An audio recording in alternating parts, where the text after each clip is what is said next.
Corporate India, जहां सपने पूरे होते हैं, करियर बनते हैं और प्रोफेशनल माहौल की मिसाल दी जाती है। लेकिन क्या इस चमकदार दुनिया के पीछे एक ऐसा अंधेरा भी छिपा है जिसे देखने की हिम्मत हम अक्सर नहीं करते? नमस्कार, आप देखना शुरू कर चुके हैं न्यूज़ 18 का डिजिटल प्लेटफॉर्म और मैं हूं आपके साथ सृष्टि शेखर।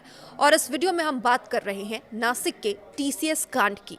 तो देखिए, अब सिर्फ एक कंपनी या एक ऑफिस का मामला ये नहीं रह गया है, बल्कि ये पूरे सिस्टम, पूरे वर्क कल्चर और कॉर्पोरेट एथिक्स पर बड़ा सवाल खड़ा कर रहा है। देश के दिग्गज आईटी कंपनी टीसीएस यानी टाटा कंसल्टेंसी सर्विसेज के नासिक बीपीओ में जो आरोप सामने आए हैं वो न सिर्फ चौंकाने वाले हैं बल्कि बेहद गंभीर भी हैं।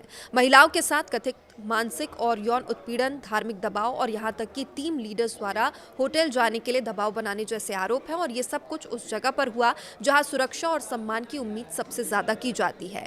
और अब इस पूरे मामले में एक नया मोड़ भी आ गया है। तो देखिए, 9 एफआईआर इस मामले में दर्ज किए गए थे, 9 पीड़ित बताए जा रहे थे। अब नया ट्विस्ट है, मुख्य आरोपी मानी जा रही निदा खान का निलंबन पत्र सामने आया है, जबकि पुलिस उन्हें फरार बता रही है और परिवार इस दावे को पूरी तरीके से खारिज कर रहा है। तो देखिए, आखिर सच क्या है ये समझना है। क्या ये सिर्फ एक कुछ लोगों की हरकत है या फिर कॉर्पोरेट सिस्टम के भीतर एक पैरेलल कल्चर पनप चुका है? आज हम इसी बड़े सवाल का जवाब तलाशेंगे। तो नासिक के टीसीएस बीपीओ में सामने आए इस मामले में हर किसी को चौंका कर रख दिया, हर कोई सन्न है। आरोप है कि यहाँ काम करने वाली कुछ महिला कर्मचारियों को लंबे समय से मानसिक, शारीरिक और धार्मिक दबाव का सामना करना पड़ रहा था। पीड़ितों के मुताबिक ये कोई एक दिन की घटना नहीं थी, बल्कि एक ऐसा सिलसिला था जो काफी समय से चल रहा था। टीम लीडर्स और सीनियर कर्मचारियों पर आरोप है कि उन्होंने अपने पद का दुरुपयोग करते हुए जूनियर कर्मचारियों पर दबाव बनाया, उन्हें होटल जाने के लिए मजबूर किया और विरोध करने पर मानसिक प्रताड़ना दी गई। इतना ही नहीं, कुछ आरोपों में जबरन धर्म परिवर्तन कराने की बात भी सामने आई है, जो इस मामले को और ज्यादा संवेदनशील और गंभीर बना देता है। जैसे ही ये मामला सामने आया, पुलिस हरकत में आई और अब तक 7 आरोपियों को गिरफ्तार भी किया जा चुका है। लेकिन इस केस की सबसे अहम कड़ी है निदा खान। अब भी जांच एजेंसियों की रडार पर है और अब भी पुलिस की गिरफ्त से बाहर है। तो देखिए, निदा खान एंगल क्या है ये समझिए। निदा खान, जिन्हें इस पूरे मामले का कथित मास्टरमाइंड कहा जा रहा है, एक अहम कड़ी माना जा रहा है, उनका निलंबन पत्र अब सामने आया है, जिसमें साफ तौर पर कहा गया है कि मामले की गंभीरता को देखते हुए उन्हें तत्काल प्रभाव से सस्पेंड किया जाता है। कंपनी ने न सिर्फ उनका कॉन्ट्रैक्ट खत्म कर दिया है, बल्कि उन्हें निर्देश दिया गया है कि वो किसी भी कंपनी परिसर में रिपोर्ट ना करें और ना ही किसी कर्मचारी से इस मामले पर चर्चा करें। लेकिन कहानी यहीं खत्म नहीं होती। पुलिस का दावा है कि निदा खान फरार है, जबकि उनके पिता का कहना है कि वो मुंबई में अपने घर पर ही है और फरार होने की बात पूरी तरीके से गलत है।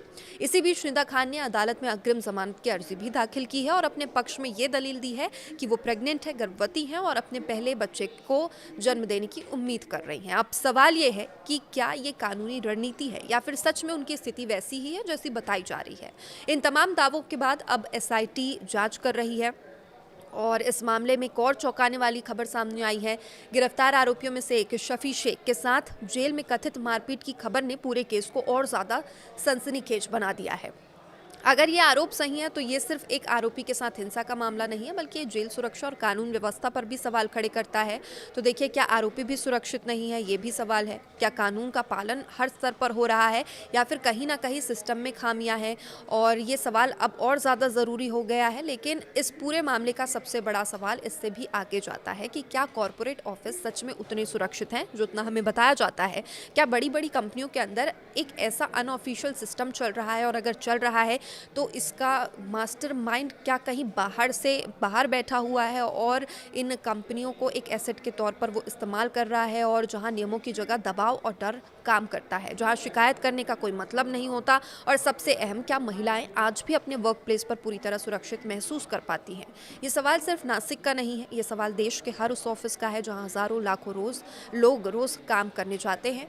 और पीड़ितों के आरोप के अनुसार ये सिर्फ व्यक्तिगत शोषण का मामला नहीं है, बल्कि एक ऐसा माहौल बनाया गया जहां पर डर, दबाव और चुप्पी सब कुछ सामान्य हो गया। और यही सबसे खतरनाक बात है, जब गलत चीज़ें नॉर्मल लगने लगे तो सिस्टम धीरे धीरे अंदर से सड़ने लगता है। कॉर्पोरेट सेक्टर, जिसे देश की ग्रोथ का इंजन माना जाता है, अगर वहीं ऐसी घटनाएं सामने आए तो भरोसे की नींव हिलना लाजमी है। नासिक का ये मामला सिर्फ एक केस नहीं है, ये एक आईना है जो हमें दिखा रहा है कि चमकदार ऑफिस के अंदर भी कितनी गहरी दरारें हो सकती है। अब निगाहें एसआईटी जांच पर टिकी है कि क्या हर आरोपी तक कानून पहुंचेगा, क्या सच पूरी तरीके से सामने आएगा, और सबसे जरूरी, क्या पीड़ितों को इंसाफ मिलेगा? क्योंकि जब तक इंसाफ नहीं मिलता मिलता, तब तक सवाल खत्म नहीं होते। फिलहाल के लिए इतना ही, लेकिन हर अपडेट के साथ हम आगे आ रहे हैं। न्यूज़ 18 देखते रहिए। नमस्कार।